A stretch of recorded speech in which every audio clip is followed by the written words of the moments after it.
This is Songwriting in the All Together with David Rangel, Sohail and James Bar Bowen.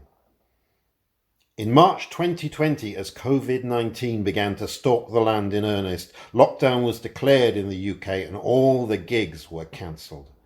We are three songwriters, musicians and performers who happen to live next door to each other in West Yorkshire.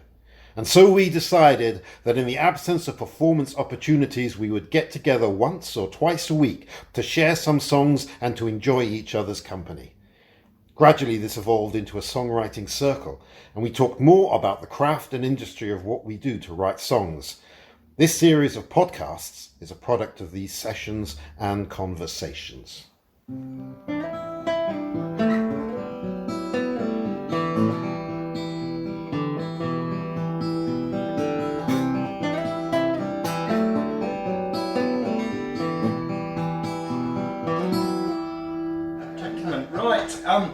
So during this weird lockdown situation, obviously all the gigs were cancelled, the pubs were closed, and we haven't been able to get out and do our usual stuff. But fortunately, in our street in Millsbridge in West Yorkshire, there's three of us live next to each other, and we're all experienced songwriters and performers. So we have Sohail, David Rangel and myself, James Bar Bowen. So what we've been doing is meeting once a week in socially distanced conditions, and we have been talking about songwriting. Firstly, for a bit of fun, playing songs to each other and enjoying each other's company. And then we've kind of been trying to deconstruct what it is that we do when we're writing songs. How do we do it? What are we doing? And what makes it interesting? So we thought, okay, let's do a podcast. And let's share this with the world. So all the millions of you out there in Radio Land or wherever you exist, hopefully we will have something interesting and interesting stuff to talk about, and a variety of different songs, different ideas, different ways of approaches. So what we're going to do is, the format's going to be, we're going to, each of us, this first one, play a song that we're really proud of, something that we feel that is a nice song, a good song, an engaging song, and then each of us, we're going to talk about it as we have been doing over the last couple of months. So to start with, then, David Rangel. Hello. Would you like to give us a bit of an intro to what you're going to play us, and then play us a song, and then we will talk about it? Sure, yeah, no, that sounds good, yeah. So, what I have got is a song called The Saws and Me, and it's my first release as a solo artist, so it kicks about on YouTube, shameless plug. And that's saws as in cuts that are healing? Yeah, there you go. So, exactly, so the song itself, I guess, does what it says on the tin. It's that's pretty much what it's about. It's a healing process and everything like that. Comes from about almost 15 years ago, give or take. So it's only really come to light now as an artist. I always kind of wanted to have this solo thing, but I never had time being in bands, etc. So it just comes from a completely different angle. It's a lot more personal to my own sort of, I don't know, inner feelings. It's not sharing 25% with everybody else, and what they want to write about and stuff like that. So yeah, The Saws and Me. I'll give it a little play for you, and then I'll talk you through the thought process, I guess. Okay.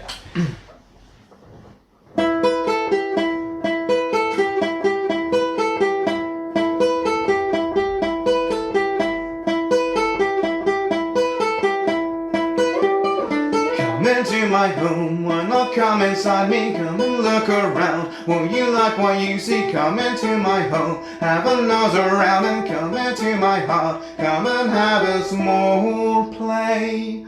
Why must you ask me a single question? Why can't you leave me and move to another? A friend or a mentor or even a brother. Please leave the saws alone. Come and have a stab, come and have a hack at everything I am, everything that makes me come into my home. Come on in and join me, come and have a look. I'm just waiting Why must you ask me a single question? Why can't you leave me and move to another? A friend or a mentor or even a brother? Please leave the souls alone.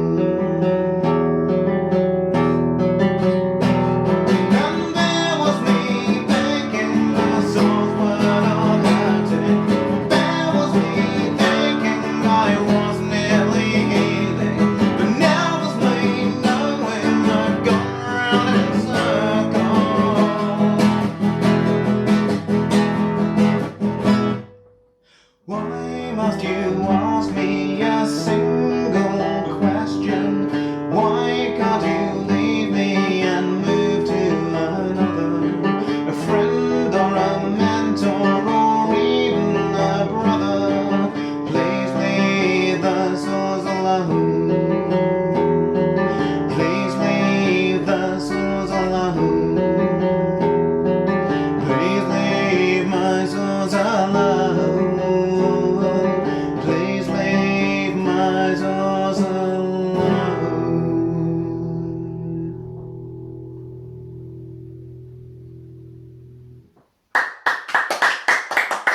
Right, lovely, Dave. Thanks very much. Thank you, gentlemen. Yeah, very nice too. Very nice too. Okay, so we might as well go brutally in for the kill. Why do you think this is a good song? Yeah, I mean that is. Did I say it was a good song? I think we all agree. Actually, we all three of us. It's really a great enjoy song. It. It's We full really of, enjoy it. full of painful, Pathos. imagery and pathos. But that's interesting, the word painful, because like it's amazing how painful can be good as well, Yeah. and how that can be delivered. And I think that's a big thing, actually, to comment on first. The fact that emotionally, it really, I don't know, doesn't just apply to me. It applies to lots of other people. Like I use the word I, the pronoun, the first person, but it can be relate to everyone. Suddenly, someone else can go into that mindset. They can come into that character, if you will, of the I. They can be that person. Which is the essential idea about trying to write a song, not just for yourself, but for an audience. Otherwise, you just do it in your bedroom. Yeah, I think that's what we seem to think anyway. Maybe some people do just say like me. I don't know, but I like to think that music is a relatable thing. It's a conversation. It's a communication. to my mind. Precisely. Yeah. So that's the thing. So like we get popular music, pop music. You get rock and hip hop or whatever else like that. But everything's got a certain story to tell, and they can all sort of. There are only really sort of two core moods, right? Happy or sad, major, minor, so I think it's a bit more complicated. It is a bit more complicated, but I'm like I said, a bit more core, so and people, it's like I said to you, it's like I said to you once before, but we had this thing back in school where I'd be listening to like the rock stuff and people would be like, that stuff's like really depressing. But then, like I say, well, some of this pop music can be perceived as depressing because they still talk about sad stuff, breakups, and broken hearts and all this kind of stuff. So it doesn't.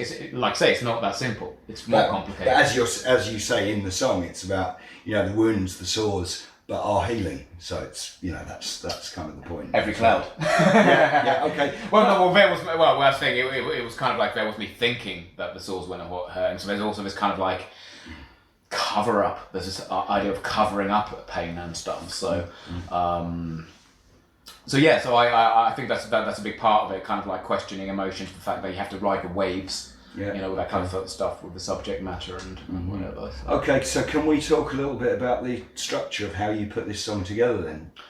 Yeah, sure. So what we're doing at the beginning is we're using this pentatonic idea, this pentatonic scale. And pentatonic, for the non-musicians or people not sure, Yeah. of course, Five. This is where I'm going to hold my hands up and see. I'm not a musician at all in terms of I don't play anything. So when these guys start talking about pentatonic and scales and various other things and things in keys, Well, we'll try and get it clear. I have no idea. Right, we'll try and explain.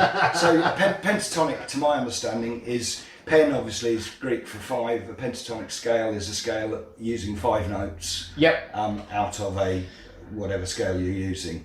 It's very much used in sort of Chinese music and Oriental, East Asian music. exactly. Yeah. And it's kind of like influence-wise, it's kind of a thing that stuck with me. You'll probably find it actually happens quite a lot in more music that I release. So yeah, nice sound, really. And what I chose to do was follow that line with my vocals. So there's nothing too complicated going on there, because I wanted the whole thing to be sparse, you know. But it's a bit of a somber song. I wanted sparseness, and that was the way that I built it. And then when the chorus comes in, there's no, you know, we've got this little slowdown. And then the chorus comes in, so we're not getting anything heavy, we're getting a bit more agitation.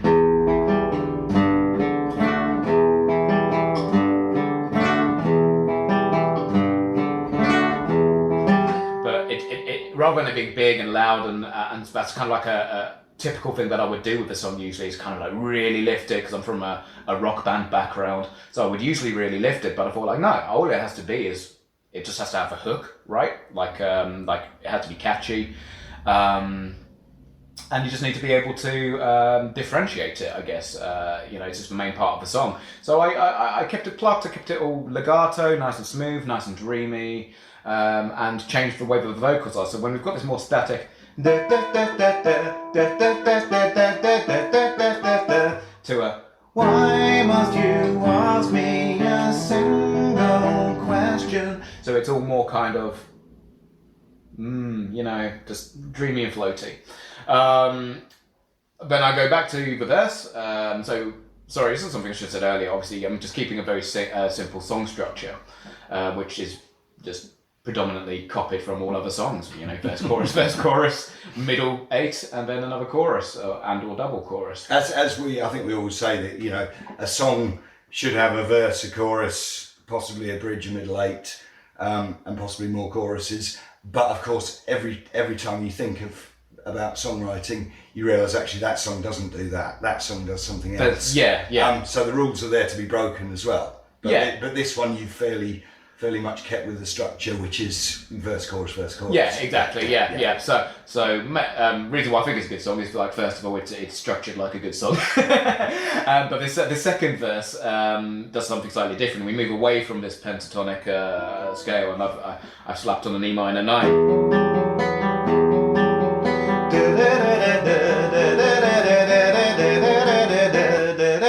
So we still feel like we're going on a bit more of a journey now. Like it's filled out more. We've heard these bass notes coming in the chorus. To go back to, we're just going to take it down. So I wanted to stay around the chord. Nothing else is going on. It's just one chord. So, you know, we're basing it all around the E minor, and this one's the E minor 9 in the second verse, which also now leads back into another chorus. And it gives the chorus a nice release as well, because you've just been on one chord for a whole verse. And then you get to open it up. E minor, G, D, and then it ends C, A, no it doesn't, C, D, E, there we go. And then the middle section, as I mentioned before, that's where I decided to lift it. This is the big bonanza bit.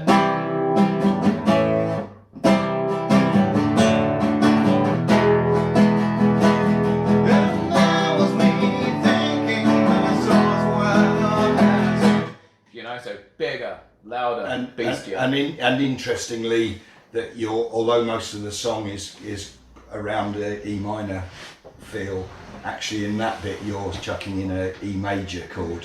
Yeah, you should observe it, look at that. Sneak So you've got a giraffe there and a hippopotamus and an elephant, which is good, because that's what it means to me. It's not a zoo. So he'll just hear different things when you think about it. So it's That's almost what like it means to me when you guys start talking in keys. And have you ever saw my Friends episode? Which always trying to learn French. No, but you know, as we come talking about, if you're not a musician or a trained musician, there are lots of ways to do stuff. I mean, I notice you talk very much about what you're doing left hand on the guitar, but also actually obviously on the right hand, that's possibly the complicated bit. Is that bit about picking out the strings and picking out separate notes? Yeah, I'm not doing anything too clever at all. Yeah. All we are, you know, on the left hand, are just basic chords. The most clever thing I've got is like this little hammer-on thing at the end of the chorus. You know, but yeah, it is. It's more of a control with the right hand, which is the tricky part. Well, it's something I would always say, you know, if I ever do guitar lessons or whatever, or talk to people about what are you doing when you're playing the guitar, the left hand is basically your tool bag, and your right hand is actually the interesting bit once you can do the left hand bits, because it is where the rhythm lies, it is where you're picking out the interesting stuff. And actually everybody looks at your left hand and thinks, what's he doing there? But actually, I would say, possibly more interestingly, and the bit you have to work at to practice, is getting those interesting picky bits on the right hand. Yeah, I think the more that you've got in your arsenal there, it definitely works to your advantage as well, because you do run the risk of becoming a one-trick pony if you can only do a couple of things, you know. So I mean, like, there's nothing wrong with strumming chords, you know, absolutely not, and I do it loads. But you know, at the same time, you think, okay, if you've got to put 10, 12 tracks out on an album, you want some variety. Yeah, exactly. So that's where that's exactly how I approached it. I thought, like, you know, at the time I was with the band, we were just laying in thick grunge chords a lot, and it was great and everything. But I thought, well, I'm not really getting the chance to sort of do other things. We've got a specific sound, if you will. There was air quotes there, by the way. I don't know if it really was a sound. So I just wanted to do that. I wanted to say, like, okay, well, I've got all these other ideas. They're not quite welcome with the band, and they're all quite personal to me. So let's give it a go. And 15 years later, I decided to do something about it. Okay, and in your humble opinion, how has this gone down with audiences? How do people react to this? Have you had good feedback? Absolute roaring crowds of 25,000 stadium. Oh. Yeah, I was really delighted. I took them down to some of the open mics at the end of last year, beginning of this year as well. Some of them turned out into actual sets as well, which were nice. Ended up doing six or seven song sets, and that was a telling thing. Like when the guy says to me, I'll just stay up there, mate, have another 3 songs. It's like, okay, all right, yeah. So you're digging it. So that song in particular, though, I opened with it, or it's one of my primary ones. Sohail, you've come to a couple of these open mic with me, and you've probably heard that one about 4 I think they've all been well received. I think that people like what you do. I think also people like people like to see something different sometimes as well. You have a lot of changes going on in that song. So I think what's nice for an audience is sometimes to also just to have that as well. There is a lot of different melodic stuff going on, and lots of, as you talk about, the picking and the strumming. I think the telling thing is when people aren't talking over you as well, and like, you know, I mean, there obviously will be some, but when you actually start seeing a few heads turning and just kind of like fixating on what you're doing, and actually they're there for like the full 2.5, 3 minutes of the song, that's also a telling thing, like getting a genuine response. Whereas sometimes in past gigs there have been sort of people just sort of kind of half paying attention. They notice the song's stopped, and then they turn around and go, "Hey!" and then just get back to what they're doing. Something like, well, you know, it's nice of you to acknowledge it, but you know, there's a difference between actually having that connection and knowing that someone really enjoyed it. So yeah, so far so good. I think, I hope, and whatever. And it is up on the internet as well, and that's got, you know, I didn't really promote it all that much because I knew there was a big main single still to come, and that's been delayed with the whole coronavirus or whatever else like that. So, but it still got, you know, a good few hundred likes. It got some subscriptions just out, and you know, this one song. I mean, saying like, hey, I just did this. There's more to come though. This isn't really what I'm pushing. So, yeah, I'm very, very happy with it. No one said it's bad. So, I mean, people might be thinking it, they just not saying it. I don't know. Let them go. You're always going to get haters. Okay. Right, okay, shall we stop you there? Yeah. Let's move on.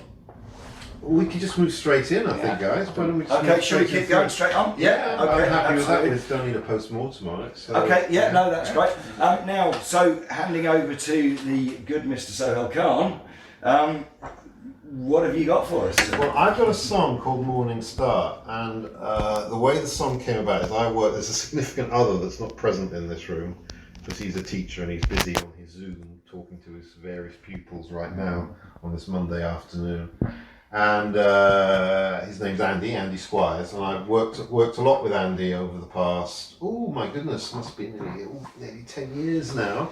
We've got a massive thick sheaf of music, papers of music, of songs that we've done. And the way that I tend to work with Andy, mostly, not always, but mostly, sometimes we construct the song together, but mostly Andy just comes to me with a song. So if I was to say this to an audience and they say, it'd be me and Andy on stage. Comes to you with the whole song? He'll come to me with the whole music, basically. The music. So the middle eight, the chorus, Right. and everything would all be there, and I would go away with it, and I'd go and write it. And this. So you're very much the lyrics guy. Lyrics guy for some of the music. He writes his own lyrics and sings Yeah. his own lyrics, and I sing his lyrics Yeah. as well. It's just how it just pans out, basically. Mm-hmm. And so this song is called Morning Star, and if I was to introduce it to an audience, it's an interesting song. So he came with me. It's quite a sad melody, and my writing to it, in terms of the story, in terms of story as a song, is basically being a guy in his late 40s at the time, as I was, early 50s, is getting to that age and not having a child. So that's basically what the basic core of it is, and the idea that there's this. We'll talk about the kind of lyrical structure afterwards, and I'm going to sing this a cappella, so bear with me for that. And I'm probably going to even stand up. My goodness me. Bar's always telling me to stand up. He's always saying, I like to stand. It means you can open your lungs and So I'm going to stand up and give sing it this some song. welly. So here we go. Morning Star. Not moving, standing still. Not a sweet nor a bitter pill. Not saying where or what you will when you're not there. How the future's flying past, old stories that were built to last. They are small now, they've grown so fast, as you're not here. Here is the waiting room and the light that shines, a door that breaks open there, somewhere out of time.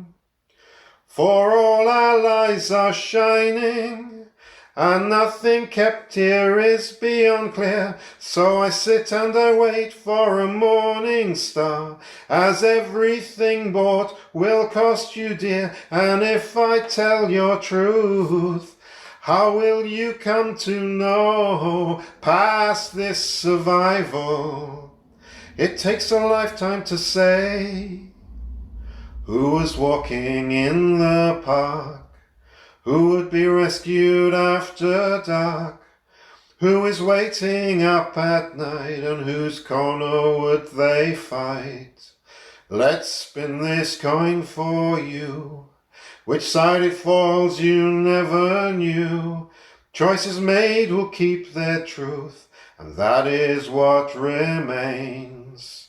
Here is the waiting room and the light that shines, a door that breaks open there, somewhere out of time. For all our lives are shining, and nothing kept here is beyond clear. So I sit and I wait for a morning star, as everything bought will cost you dear. And if I tell your truth, how will you come to know past this survival? It takes a lifetime to say. Here is the waiting room and the light that shines, a door that breaks open there, somewhere out of time. Right. That's it. So that's slightly off. So I'm so used to recording that with playing that with Andy that it's slightly off, because I've speeded up. There's no breaks between the verse chorus and the middle eight, basically. So it's slightly off. Hope it was acceptable. Yeah, no, it's nice. It's nice. So You get a bit more wriggle room with a cappella, though. I mean, yeah, it is, but I didn't give enough space to it really. There when I was singing it, I was kind of like rushing it, to be perfectly honest. Sure. But Which I mean, as we will come on to in the coming weeks, we'll talk a bit about performance. Doing stuff a cappella actually can be a very, very powerful way of either breaking up your gig or starting your gig or whatever, because it isn't unusual. Because of course, usually people, well, it's also about having, you have to hold the room by yourself and stand up there naked, as it were, in front of the audience. Yeah. Put your clothes back on now, Sohail. Yeah, all right, I will. I thought that was the deal. That's what you said. I don't wonder why you guys are so dressed, Jill. It's not that kind of podcast. But yeah. So anyway, so you want to ask me some questions? About Okay. So I think again we all agree we like that song. We think it's a good song. Very well done. Why do you think it's a good song? What does it do for you? I think it's because it's I like it. I mean, I'm a lyricist, so like I say, somebody comes to me with words, or I'll have a melody and come up with something in my head. But to me, it's all about the words. So it's not about the music to me, mostly. I'm so offended. The words, the melody, the vocal melody. It's all about the vocal melody, and it's all about the way the words and they hang together. I just like the word play in it. It's kind of, even though it is about that thing of not having a kid, if someone was to listen to it, they might not get that, because it's kind of poetic in the song itself. If I can hazard saying the word poetic. Yeah, no, there's nice imagery. You use metaphor. The idea about who will be in the park after dark and all that. It can mean what you want it to mean as an audience. But it has a sense. It's poignant. It's sweet. It's sad. And I just like the way all the words came together. I mean, it came together quite quickly. I think I probably wrote the bare bones of the lyrical structure of it and the story of it, and then kind of tweaked it. But it took about half an hour to write, or an hour to write, basically. From listen to the recording that Andy had done 5 or 6 times, and then just the words, the imagery flowed from that. Yeah. So the idea of not moving, standing still, not a sweet nor a bitter pill, not saying where or what you will when you're not there, and that was kind of the beginning and the intro into the whole thing about. So this sounds like it's about not having kids. To me, that's my personal story with it. And that's really the sadness about that, and also the wondering about what that might have meant if the opportunity had arisen. I noticed interestingly that Dave says, this is his song is a very much a personal pronoun I. Yeah. You, it's you're setting a scene, and then there's quite a lot of you, which is again is a vocalist trick or a lyricist trick of how do you engage your audience, how do you try and draw them into your story, and it can be I, and it's a universal I, it can be you, a universal you, or an individual, or otherwise. So kind of, I like the way that you've played with that. Thank you. I want to talk a bit more about and credit the metaphor idea as well, because I mean it's not something which I explicitly or did at all really in my song. There are other songs where I do, but actually it's a big thing for me, metaphors in music, especially with artists that I listen to. Because it adds this extra depth to the song. It adds this extra. If something is so explicitly said, then it can only sort of really be one thing. Whereas if it's metaphorical, then it adorns it, but also it's kind of like, well, why do you use a certain metaphor over another one? There's got to be something behind the actual metaphor that you do use, because you can use lots of metaphors. There's lots of metaphors that can be used to say one thing. So it goes to show where your mindset is at as well, with the whole setting of the scene and your own sort of state within your own heart and mind. Yeah, I mean, I think it's also it's kind of a metaphor. It's double meanings. There's like a line there: "I sit and wait for a morning start, as everything will cost you dear." And within that is, it could be cost you dear, I think, or cost you a lot. or will cost you dear, as in you're talking to someone directly. So it's kind of Yes, like dear. a wordplay. A wordplay, yeah. Yeah. And I quite do that quite a lot. And it's also kind of, it's also people, we kind of, touching on the thing about how much do people actually listen when they're listening to lyrics. Sometimes that's a feeling of that you can sneak stuff in there because it's a poetic form. So you have the license to be able to stretch language to a certain degree because it's basically what songwriting is like, poem really, and there is that possibility of stretching language to not being obvious and kind of burying it within metaphor. And so would you talk a little bit structurally? It's got verse, chorus. Yeah, basically it's verse. There's 2 verse sections, and there's a middle 8. A middle 8. So a middle 8 being for them that don't know or aren't sure. That's a giraffe. That one. Middle 8 also gets referred to as a bridge, which usually is used in a lot of contexts as something that sort of sums up the story or the whole thing, but from a slightly different perspective. Yeah, kind of. Yeah, I call it that part in the film where you kind of know the end is coming. It's like the final battle scene, and then you know that you're just gonna have like kind of like the sweet happily ever after bit afterwards. But that's your middle 8. It's kind of like there. This is where we're at. This is what we had. But the climax of the song. Yeah, but again, a different perspective, slightly, or almost a resolution, or coming to a resolution. It's going to get to a resolution. Yeah. So you've got that. You've got verse, 2 verse sections. Middle 8, then a chorus, and then again verse, 2 sections, middle 8, and then chorus basically, and then the middle 8 at the end basically, which is kind of summing up the whole. Of course, yeah. Well, middle 8 and bridge being interchangeable words as well. There's a bit of ambiguity there, and I'll probably go for word bridge over middle 8. Myself. Yeah, I use middle 8 basically. But yeah. Because I always associate the middle 8 with being like towards the end of the song and it kind of being a standalone. Right. Okay. Well, and musically, a middle 8 obviously often takes it might change key, but it might just change the feel. Like it might move from minor to major. Yes. Just to give you a different feel. Cool. Yeah. Okay. And well, so and in your experience of performing that, how's it gone down? What Fine. you Make felt? people cry when I tell them it's about that. Women, especially for some reason, I don't know. Yeah. Well, Dave, wipe your eyes there, Dave. So basically, yeah, and I've sung it quite a lot. It's been done it at open mics and done it at little gigs that we've done occasionally here and there. Yeah. People seem to listen. They seem to like it, I think. Yeah. Okay, great, lovely. And anything more you'd like to throw in? Not really, just to say words are important. Yeah. And is it available to listen to? This is a bit it's not complicated. If you go on Facebook, I think you can listen to me and Andy are called Keen Gardener's Gift Set. So that's Keen Gardener's Gift Set. And if you go onto Facebook, we have a page which we haven't updated for ages, but I think this song is on it. Okay. And Morning Star's on it, and it's Keen Gardeners, as in gardening, Gardener's Gift Set. Keen Gardener's Gift Set. On Facebook. I'm exactly the same when I plug things. Like, have a rummage around on the page, and you'll probably find the MP3s lying around somewhere on some tab. Just go through the.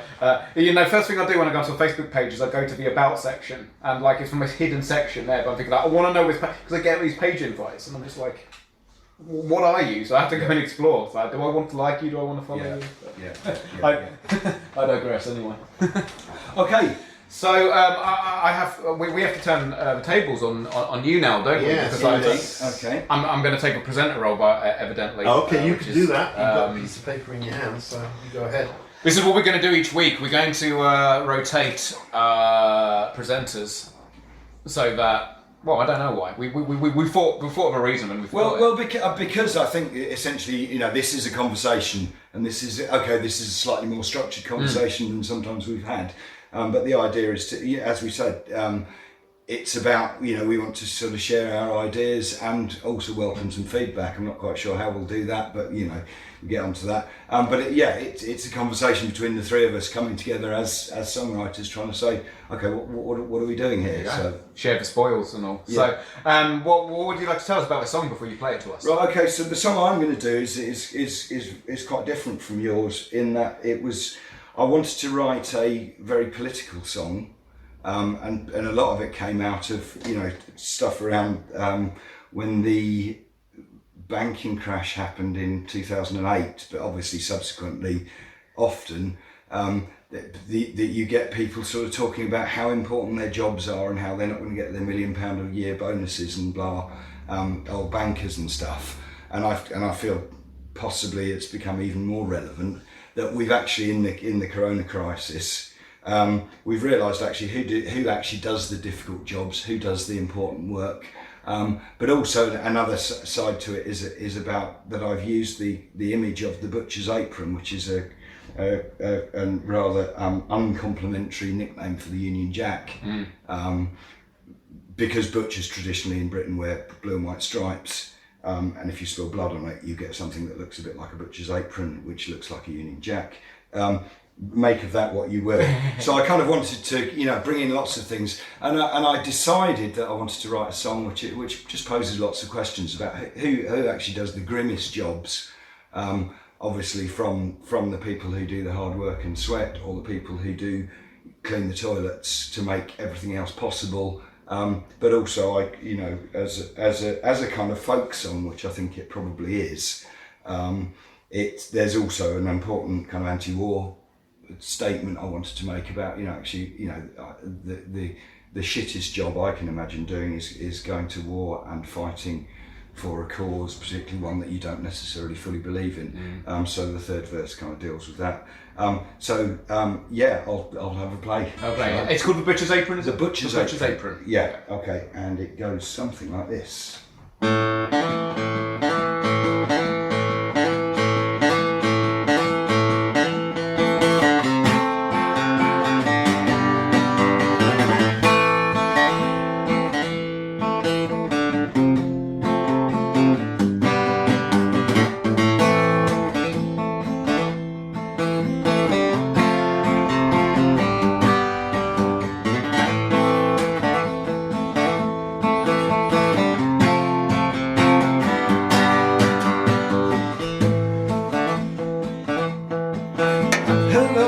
Wash the dishes, clean your tables, clean your toilets, mop the floors. Who nurse the sick, nurse your children, nurse your aged, wipe their asses, dress their sores. Who digs canals, digs the railways, digs the coal, the gold, the gardens, farms and more. Who rigs the cold cuts and the hot mills, knows your cold pots, your envoys and your whores.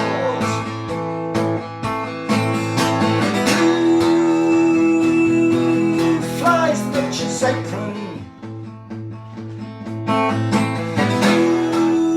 Who walks the trail of tears? Who flies the butcher's apron?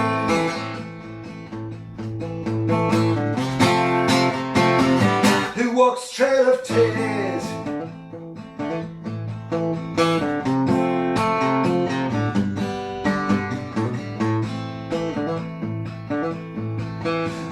Ones who drive the wagons, trims and cranes, who run the warehouse and the docks. Who are the ones who weave the cotton, pick the cotton, just such parties from us. Who digs canals, digs the railways, digs the coal, the gold. No, I fucked it up. Oh no! Yeah. All right. Do you want to go? Just pick it up from where you are. Yeah. Go on. No, I'm Just go again, and then we I'll can start again cut and we it. can cut. Yeah. Yeah.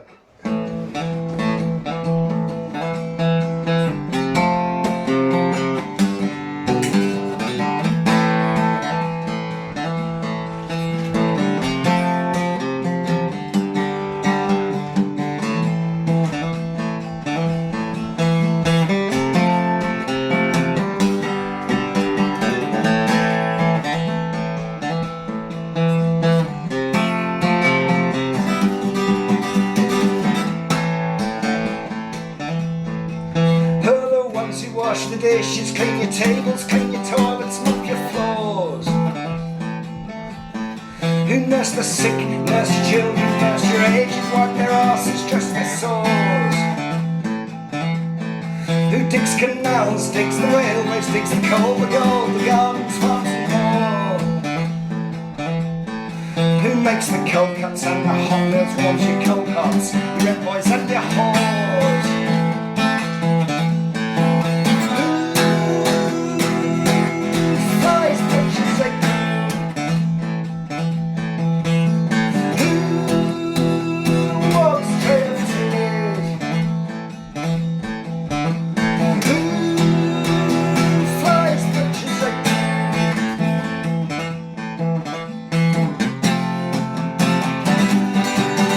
Walks the trail of tears.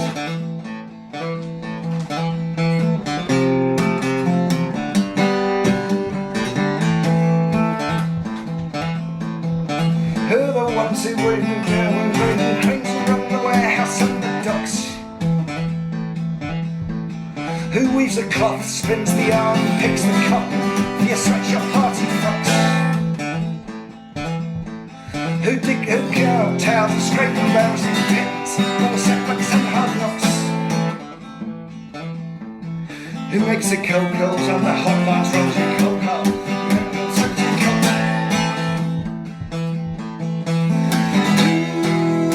Who flies the butcher's apron?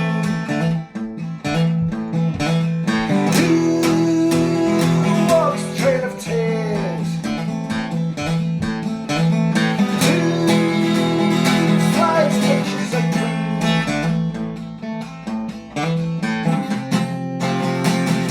Who walks the trail of tears?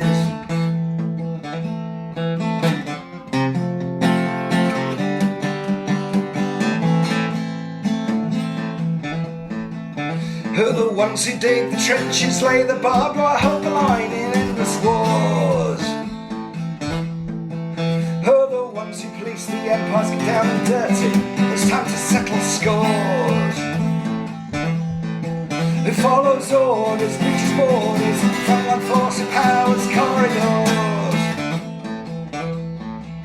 What's in action fills the graveyard, and of course his name liveth forevermore. Who flies the butcher's apron? Who walks the trail of tears? Who flies the butcher's apron?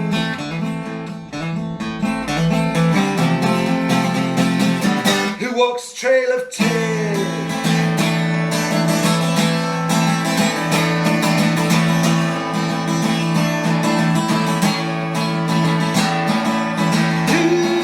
Who flies the butcher's apron? Who walks the trail of tears? Who flies the butcher's apron?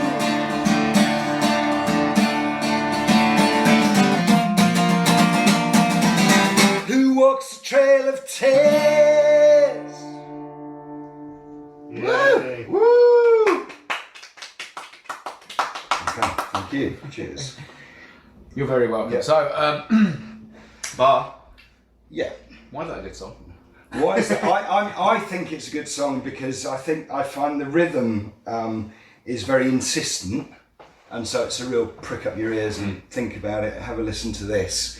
So I do sometimes use it as an opener for a set list, or might put it in about 3 or 4 or 5 as you know, maybe around something which is a bit more lyrical and gentler. So it's an urgent song, and it's quite an angry song, as you may get from the lyrics. Just a bit.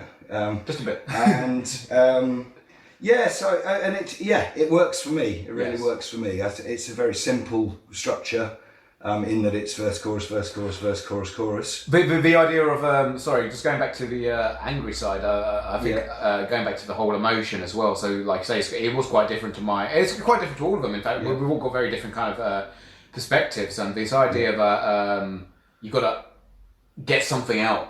You know, and there's a lot of people that, especially around this time, have got a lot of frustration as well, and that's the whole relation side of it as well. It's kind of like, you know, who's with me on this? Yeah. No, I mean, it's it's the idea of doing a political song. It often depends on what your audience is as well, and you kind of you try and take them with you. But occasionally, some people will say, well, "Hang on, I disagree. I really disagree," which is positive and healthy. But it's quite hard work when you have a gig where what you want is the whole room to sort of be with you on this, and then someone comes up to you afterwards and says, I completely disagree. And then you get into big arguments. Well, that's what you set yourself up for things like political folk or punk or anything else like that, isn't it? It comes part of the parcel. There's something out there, expect to rebound. You put your head above the parapet, you can expect to get shot down occasionally. And some people, for good reason. But then I like I say, I do see songwriting as a conversation. I see music as a conversation. It's something that we share. It's something that provokes us to feel things, and to think things. An alternate way to debate and protest. Exactly. So your structure then, what are you doing there? Right, it's a very simple song. The basic riff is A minor F G, which is used in 1,000 songs or more. And I've just got a little pick with a hammer on the A minor. And then I have a run down to the F, to the C, to the G, and a hammer on there.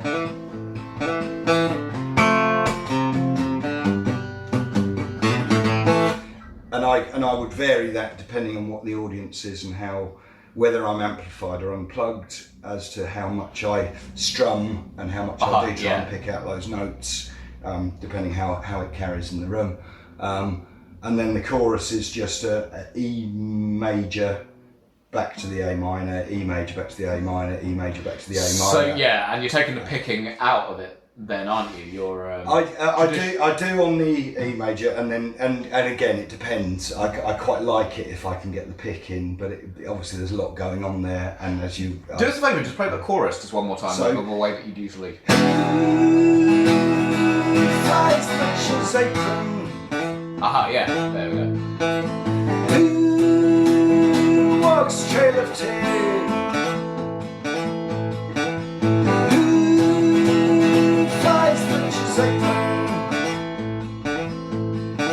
And then F to the G and stop. Who walks a trail of tears? So what I really like there is that you've got you not only have you opened up on the E major, you've not just done it on the chords, you've also done it with the vocal. So again, we've got this idea of agitation in the verse, and then this like doing more of a sort of everyone can sing along. And the idea that you go arms in the air, notes and exactly. And even if you don't know what he's singing, you can lift your arms up. You can just wail over it. Yeah, that's the idea. That's the plan. So. And you had at the end you changed something, didn't you? Your ending was, what was your ending? Oh, and then in the ending I do a key change. So I come out of the third chorus, and from the A minor I'm then just sticking in on my B string, I'm playing in the A minor chord, obviously I'm playing a C, but then I put in a D, and I do that a couple of times, and then I drop down to an E major, and I've now changed key, so we're now in D minor. Right. So I've done a step up, and the idea again, the final chorus is even more out there and up there sort of thing. So then you.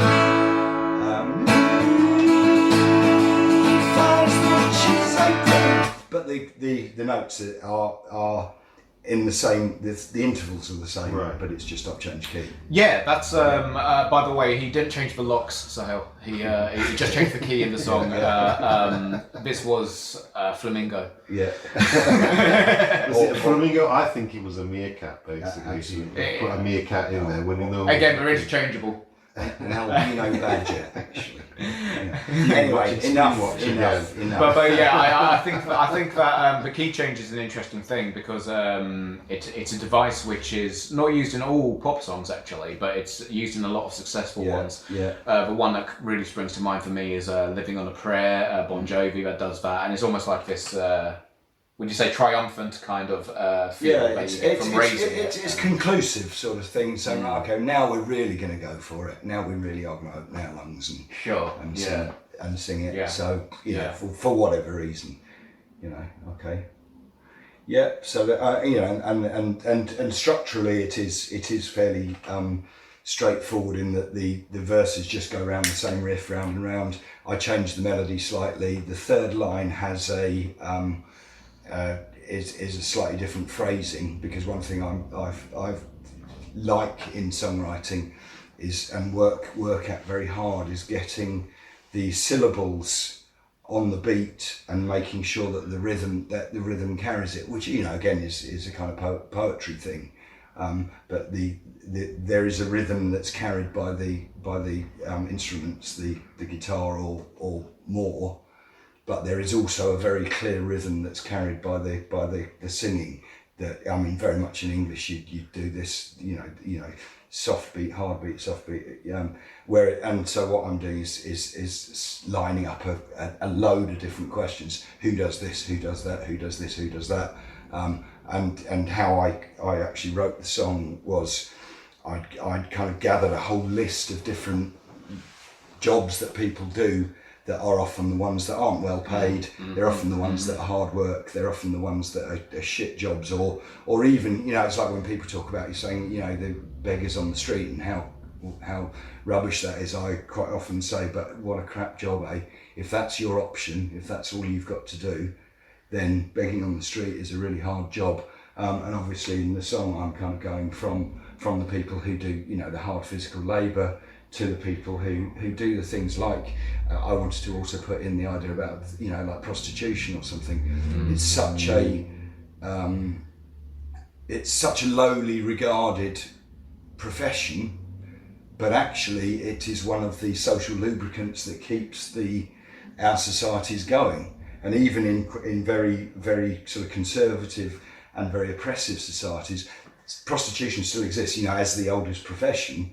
It is one of the things, and to my mind, what a crap job, what a hard job that is. But if that's your option as your way to make a living, to survive, who are we to judge you? It becomes we all come from different walks of life, and it's and something I kind of there is a moral question, and if you come from a sort of moralistic religious background or conservative background, you might say, well, that's not a legitimate way to make your living, but a lot of people do it, and a lot of people do it out of desperation, and that's kind of what I wanted to sort of exemplify in my lyric, is to say, actually, let's pose the question, ask who does these jobs, and think about why do they do these, and who are we to judge? Can we really victimise people who may already be victimised? Do they need that extra layer? That's deep. That's very deep. Yeah. I think it's a very good song. I think it's it does hold up as far as subject matter goes, but also that's the funny thing. It's like I get enjoyment out of it. I get enjoyment out of listening to it. I get there's a real hook there. It's very catchy, and I'm a sucker for the pick style and the country vibe that you bring to it as well. It's a device that really draws me in. So it's think like, well, we can feel comfortable, we can sing along, we can dance along to it, all we want, but we should also bear in mind that there's a deeper and maybe darker underlining meaning to it as well. So it does play with my senses a little bit. I mean, and it is quite dark, and I was saying the other day about the line about who makes the cold calls, runs the hotline, makes you feel good, fakes the pleasure, sucks your cock. Like actually having something as out there as singing that. In certain contexts, I sort of tend to mumble that line because I think, there's kids present, or people might be offended. But actually, what I really want to say is that I think that's a really important line to say. Actually, my image I've got in my head is the idea of businessmen in hotels, who sucks your cock? Well, it's probably women or men who are down on their luck, who are doing this because it's a way to make a living. That's an interesting thought, actually. Censoring your own music, and how necessary that is, and how appropriate you feel that is. Maybe there's some people for daytime music videos or what's it called, radio friendly songs will actually use alternate lyrics in certain circumstances. Yeah, when I put it on Spotify, I actually had to put in that this is explicit lyric or something. What would I say? Explicit content, I think. Or something like that. And I ummed and ahed about that for a long time, but I thought, well, okay, we'll just in case you're playing this loud for the kids in the car. Cover yourself. Just be aware that I will go a little bit explicit. Disclaimers, they're so useful in this day and age and necessary, should I say. Great, well, thank you, that was very insightful. I'm going to hand the presenter role back to you. So, Sohail, do you have anything else to add? No, it's good. I like it. Great, excellent. Right, okay. So I think we've had it. I mean, as always, I've had a blast with you guys. So thank you for living next door to me. And you enjoyed it. Whoever's listening, wherever you're listening to it. We're going to do this in a fortnight. We are going to try and do this every week, every fortnight or something, and try and put together a bit of a sort of bank of ideas around songwriting. Mm-hmm. It's also an opportunity, obviously, for us to get out there and play for each other and anybody who's listening.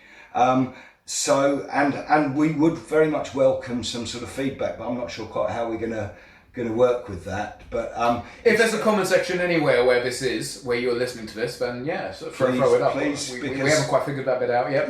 But by the time you listen to this, clearly we have. It'll be in the sleeve notes. Okay, right. What happens next then? What's next on the agenda? I think we've got a whole list of stuff, and I think Songwriting. I think. Yeah, we just. Was it a workshop? It was a songwriting workshop we're going to do next. Yeah. So talking about what songwriting workshops either we've attended or we've run, and some of the ways into songwriting, some of the ways to get from the idea that I want to write a song to actually how do you get a finished product. Yeah. Splendid. Okay. All right, we'll see you soon. All right. Thank you. Bye bye everybody.